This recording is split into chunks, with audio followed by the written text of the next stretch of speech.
Berawal dari ambisi Kesultanan Mataram atau penguasa Jawa pada saat itu untuk menguasai wilayah Sunda terutama Banten dan Sunda Kelapa atau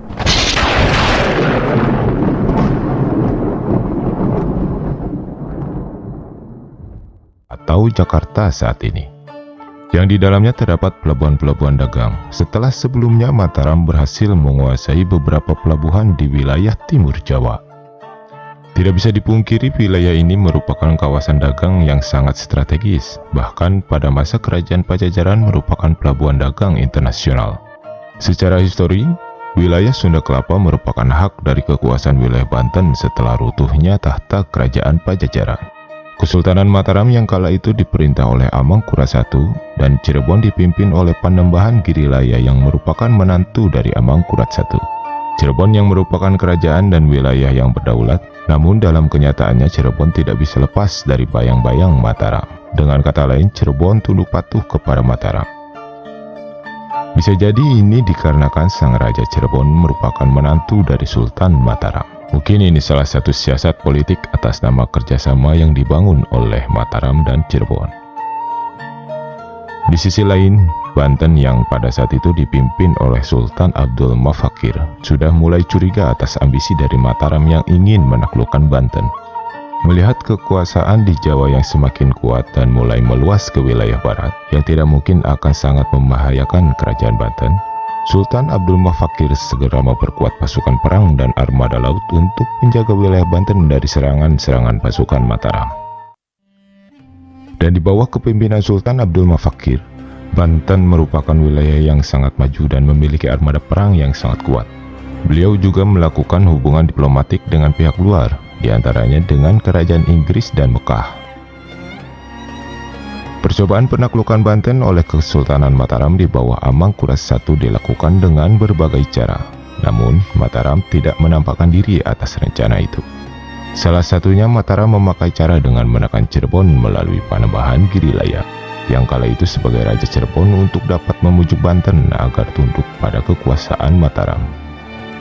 Amangkurat I memanfaatkan kewibawaan Cirebon sebagai simbol orang tuanya Banten, dengan harapan Banten mau menuruti kehendak Cirebon untuk takluk di bawah kekuasaan Mataram.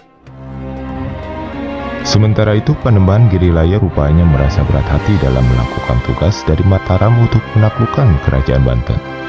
Sebab menurutnya Banten tidak lain merupakan saudara sendiri, sama-sama keturunan Sunan Gunung Jati dan merupakan terah penguasa kerajaan Sunda, yaitu keturunan Prabu Siliwangi. Dua utusan kerajaan Cirebon yang dikirim ke Banten dengan jalan diplomasi ditolak mata-mata oleh Sultan Banten, sehingga jatuh harga diri Cirebon dan Mataram. Sultan Banten dikisahkan tidak mau tunduk di bawah raja manapun, selain pada Sultan Mekah yang sering berhubungan dan mengirimkan surat kepadanya, yang berisi pelajaran-pelajaran yang berhikmah. Sultan Mataram murka dengan sikap Banten yang menolak jalan diplomasi Cirebon untuk tunduk kepadanya. Dan akhirnya perang saudara antara Cirebon dan Banten yang dikompori Mataram pun terjadi. Peristiwa peperangan itu dikenal dalam sejarah Banten dengan nama Pagarage. Istilah Pagarage sendiri dimaksud suatu peristiwa serbuan negara Garage terhadap Banten. Istilah Garage sendiri merupakan nama lain dari kerajaan Cirebon. Sebenarnya tragedi ini adalah serbuan dari Mataram yang menggunakan bendera Cirebon. Dengan kata lain, Mataram memanfaatkan Cirebon dari tujuan utamanya untuk menaklukkan kerajaan Banten.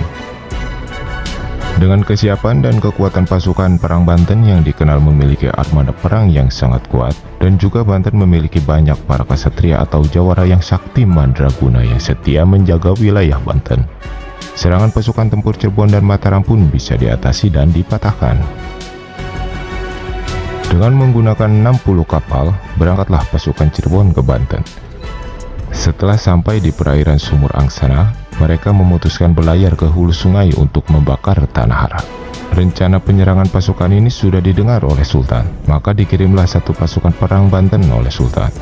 Mereka berangkat dengan menggunakan 50 kapal perang. Sultan pun menjanjikan hadiah sebanyak 2.000 real dan baju kebesaran kepada siapa saja yang sangat berjasa pada peperangan itu. Tibalah pasukan Cirebon di tanah Harak. Senopati Panjangjiwa sebagai Panglima Perang Cirebon bersama sebagian kecil pasukannya berlayar masuk ke hulu sungai untuk menyelidiki keadaan.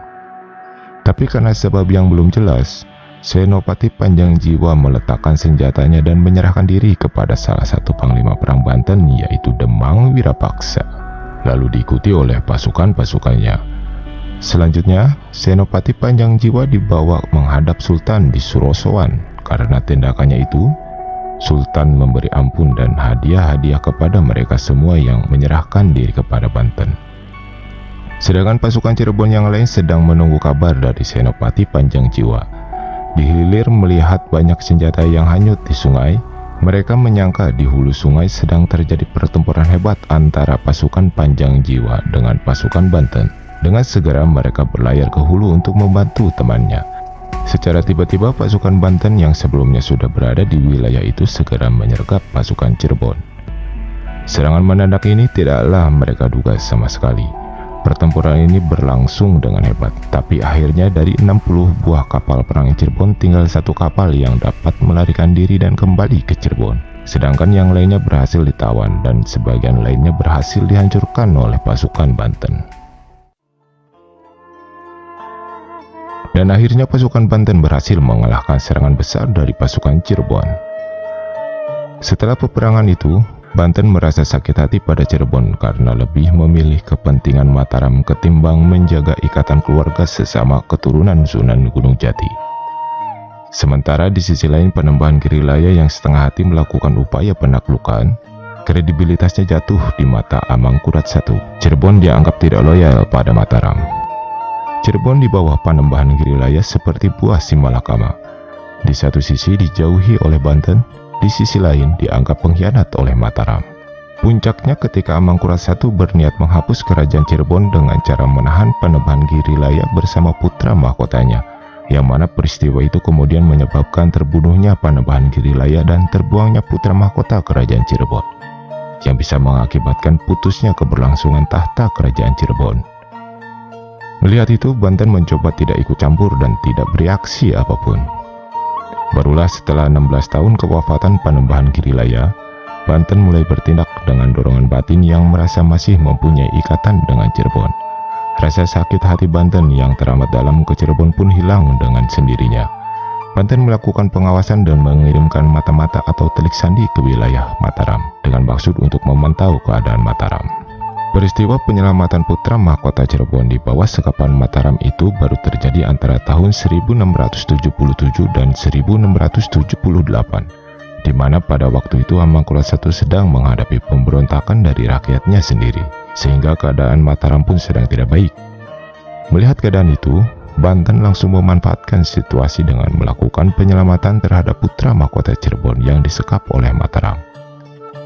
Misi yang dilakukan oleh Banten pun berjalan lancar dan putra mahkota Cirebon pun berhasil dibawa pulang ke Cirebon oleh pasukan Banten.